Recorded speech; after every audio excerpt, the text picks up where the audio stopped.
రాష్ట్రంలో కూటమి ప్రభుత్వం ఎన్నికల్లో గీత కులాలకు, గీత కార్మికులకు, బ్రాందీ షాపుల్లో ఇస్తానన్న 10% మద్యం షాపులను తక్షణమే కేటాయించాలని సెట్టిబలజ జన జాగృతి సేవా సంఘ అధ్యక్ష కార్యదర్శులు రాయుడు నాగేశ్వరరావు, కర్రి గోపాలకృష్ణలు డిమాండ్ చేశారు. కాకినాడ రామారావుపేటలో గల సెట్టిబలజ సంఘం హాస్టల్లో సెట్టిబలజ జన జాగృతి సేవా సంఘ ఆధ్వర్యంలో కరపత్ర ఆవిష్కరణ కార్యక్రమం జరిగింది.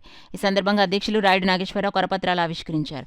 అనంతరం రాయుడు నాగేశ్వరరావు, కర్రి గోపాలకృష్ణలు మాట్లాడుతూ కూటమి ప్రభుత్వం రాష్ట్రంలో ఎన్నికల్లో గీత కులాలకు, గీత కార్మికులకు బ్రాందీ షాపుల్లో ఇస్తానన్న 10% మద్యం షాపులను తక్షణమే కేటాయించాలని డిమాండ్ చేశారు. కార్యక్రమంలో సెక్రటరీ కాల సత్యబాబు, రాయుడు దుర్గా, కొండా వినాయక్, చింతాకుల శ్రీనివాస్, సంఘ సభ్యులు పాల్గొన్నారు.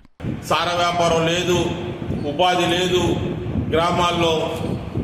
కాబట్టి ఈ రాష్ట్ర ప్రభుత్వం, తెలుగుదేశం ప్రభుత్వం ఇవన్నీ ఆలోచించుకుని ఎన్నికల్లో గీత కులాలకి, గీత కార్మికులకి మద్యం షాపుల్లో 10% మద్యం షాపులను కేటాయిస్తామని వాగ్దానం చేసింది. మరి మద్యం షాపులు ఇచ్చి ఇన్ని రోజులైనప్పటికీ ఇంకా పాలసీని ఇంకా రిలీజ్ చేయలేదు.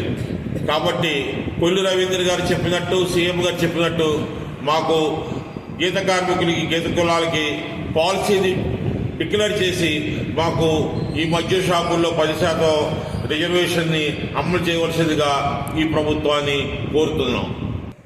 అది ప్రోత్సాహకరంగా లేని ఈ సందర్భంలో రాష్ట్ర ప్రభుత్వం తీసుకున్న నిర్ణయం 10% కేటాయిస్తున్న నిర్ణయం మా అందరికీ ఆనందం, హర్షదాయకంగా ఉంది. కానీ ఇది వాగ్దానం చేసిన ఇప్పుడే 6 నెలలు ప్రభుత్వం ఏర్పాటు చేయడం జరిగింది. కానీ మాకు సరైన దాన్ని మార్గంలో దాన్ని అమలు చేసే విధానంలో తాత్సారం జరుగుతుంది. కాబట్టి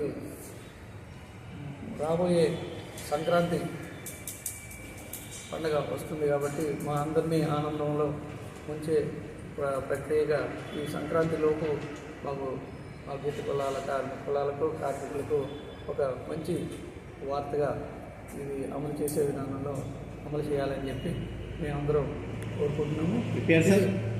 నా పేరు కర్రి గోపాలకృష్ణ, జనజాగృతి సంఘం.